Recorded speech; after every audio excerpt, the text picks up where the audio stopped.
Hello everyone, welcome to Kapoor classes. तो अभी तक अगर आप मेरी पुरानी वीडियोस देखेंगे तो उसमें हमने एंशियंट हिस्ट्री को डिस्क्राइब किया है।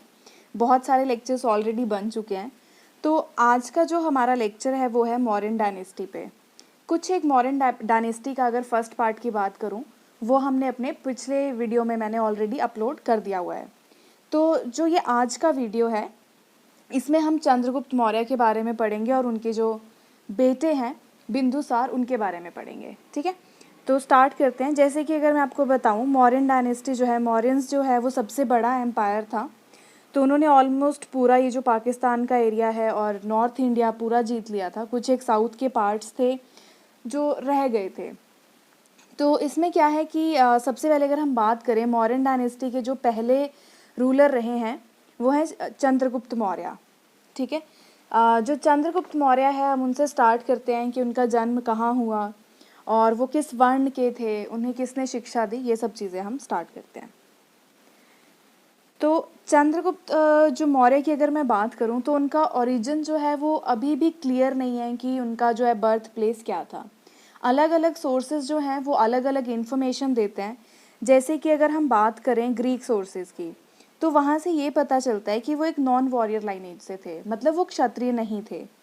अगर वहीं हम हिंदू सोर्सेज की बात करें तो उनको कहा जाता है कि वो बहुत ही हम्बल फैमिली से थे, शूद्र वर्ण के थे।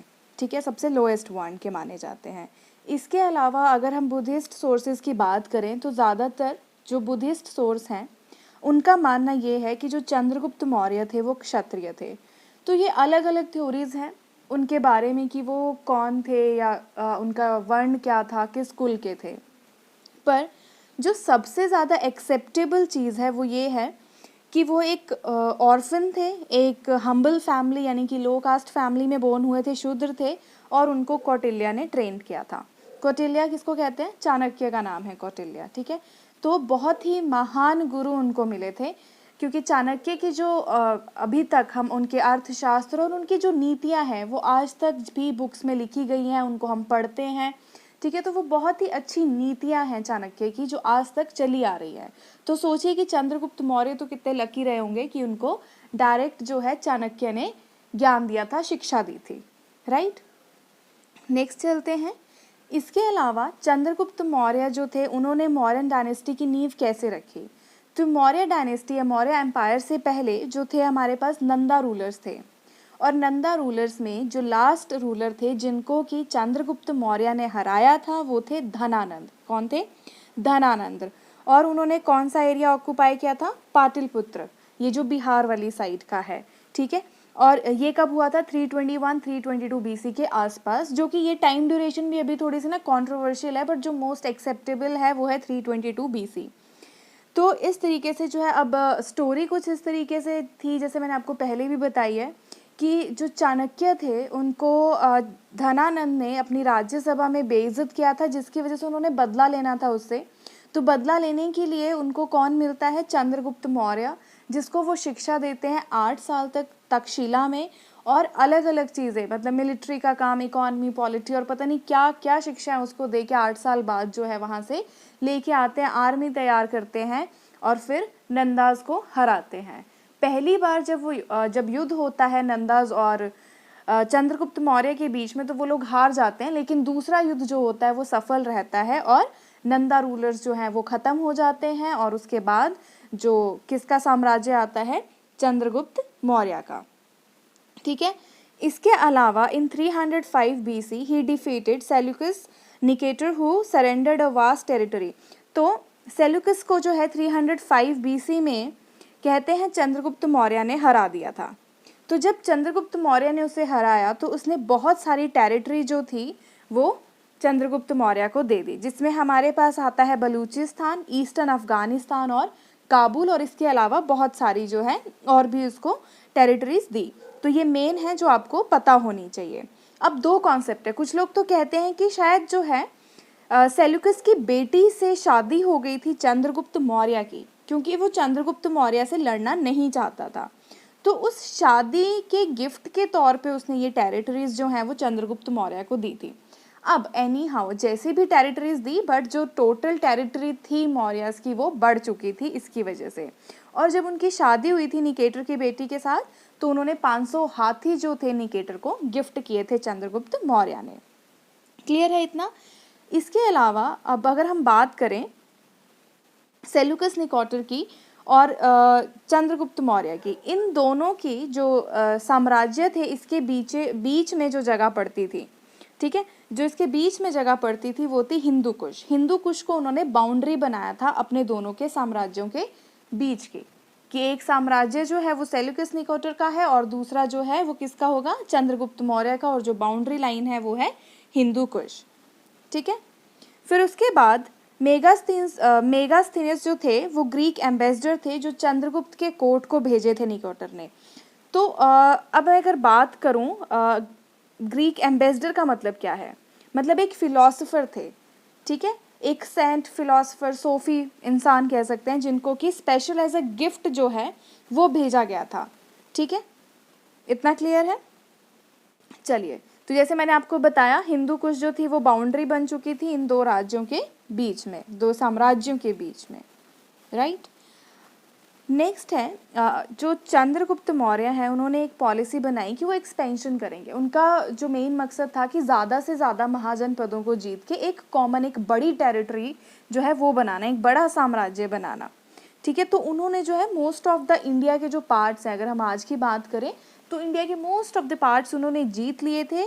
बस कुछ एक साउथ के पार्ट्स रह गए थे, कलिंगा रह गया था। कलिंगा आपको पता होगा, अशोका ने युद्ध लड़ा था कलिंगा का, तो वो जो है चंद्रगुप्त मौर्य के टाइम पे उन्होंने नहीं जीता था, वो कुछ एरिया रह गए थे।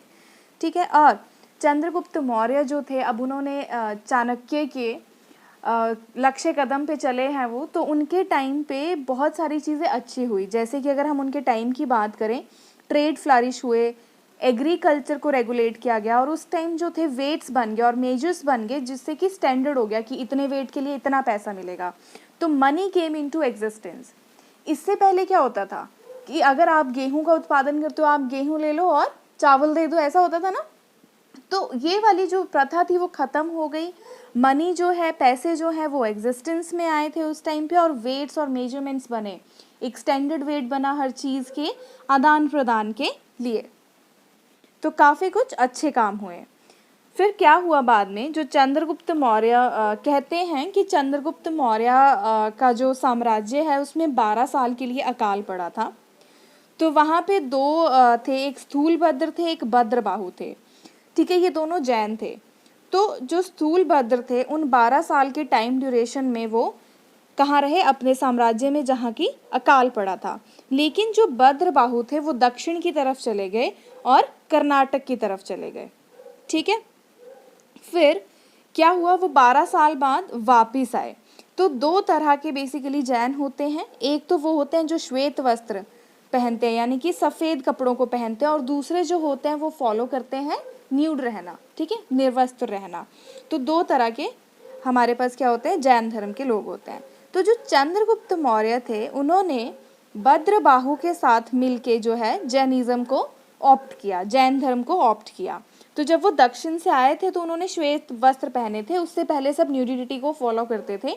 तो जब वही जो फिर उन्होंने श्वेत वस्त्र वाले जो जैन होते हैं, चंद्रगुप्त मौर्य ने उनके कॉन्सेप्ट को फॉलो किया। फिर वो भद्रबाहु के साथ चंद्रगिरी हिल पे गए, जो कि अभी कर्नाटका में सिचुएटेड है। वेरी इंपॉर्टेंट क्वेश्चन जो यहाँ से बनता है कि आपको पता होना चाहिए चंद्रगिरी हिल कहाँ पे है, अभी प्रेजेंट में कर्नाटका में है। तो वो वहाँ पे भद्रबाहु के साथ गए, तो उन्होंने संलेखना विधि से अपने प्राण त्याग दिए। अब संलेखना विधि क्या होती है? संलेखना विधि होती है जहाँ पे इंसान धीरे धीरे खाना जो है, भोजन का त्याग कर देता है, फिर धीरे धीरे जल का त्याग कर देता है। तो यहाँ लिखा भी है and he died due to slow starvation, मतलब धीरे धीरे भूख से और प्यास से जो है वो जो है फिर मर गए। ठीक है, तो चंद्रगुप्त मौर्य ने संलेखना विधि से अपने प्राण त्याग किए थे, जहाँ पे उन्होंने खाना और पानी जो है धीरे धीरे छोड़ दिया था। अब नेक्स्ट आते हैं बिंदुसार। बिंदुसार का जो टोटल टाइम ड्यूरेशन था, जो जितने टाइम उन्होंने राज किया है, वो था 297 से 273 BC। तो अब ये तो इट इज़ वेरी क्लियर कि वो बेटे थे चंद्रगुप्त मौर्य के। तो वैसे ही जैसे वंश में आगे से आगे जाते रहते हैं, वैसे ही क्या है, अगले से अगले वंश में नेक्स्ट वंश जो आया वो था बिंदुसार, बेटे थे चंद्रगुप्त मौर्य के, जिन्होंने अगली बार जो है गद्दी ली उनकी। तो उनको अमित्रघटा या फिर अमित्रोचैट्स के नाम से भी कहते हैं, स्लेयर्स ऑफ द फोर्स। और इनके बारे में कुछ ज़्यादा नहीं है। जो डायमेचुस है वो उनके ग्रीक फिलोसोफर थे, ठीक है। And he had appointed his son Ashoka as the governor of the Ujjain. और जो बिंदुसारा है उनका भी यही सेम ही वो था, विश्वास था कि अपने एम्पायर को ज़्यादा से ज़्यादा एक्सटेंड करना है, ठीक है, ज़्यादा से ज़्यादा एक्सटेंड करना है। तो उन्होंने क्या किया था, मौर्यन एम्पायर को, मैसूर वगैरह कुछ और जो थी जगहें वो भी जीत ली थी। इसके बाद क्या हुआ, बिंदुसार के बाद अशोका को उन्होंने राजा बनाया था। तो अगर हम बात करें, जो कलिंग का युद्ध हुआ था वो हुआ था 261 BC में, बट उस टाइम जो थे बिंदुसार ही राजा थे। तो ये जो थोड़ी सी इन्फॉर्मेशन है अशोका की और ये सब चीज़ें, ये हम अपने आगे वाले नेक्स्ट वीडियोस में कंप्लीट करेंगे, ठीक है। और मैं आपको एक और चीज़ बताती हूँ, गुड टू नो इन्फॉर्मेशन है। जैसे चंद्रगुप्त मौर्य हमने बोला कि वो जैन थे, वैसे अगर हम बात करें अशोका की तो हमें पता है उन्होंने बौद्ध धर्म को जाना और वो बौद्ध धर्म के ही रास्ते पे चल पड़े थे। तो ये सब जो है हम अपने नेक्स्ट आने वाली वीडियोस में कंप्लीट करेंगे। तो आज के लिए इतना ही। आई होप आपको इतना क्लियर होगा। और अगर आपको लेक्चर पसंद आया है तो प्लीज़ वीडियो को लाइक कीजिए, अपने फ्रेंड्स के साथ शेयर कीजिए और चैनल को सब्सक्राइब करना मत भूलिए, ताकि आपको आने वाली नई वीडियोस का जो है वो अपडेट मिलता रहे। Thank you so much and have a good day.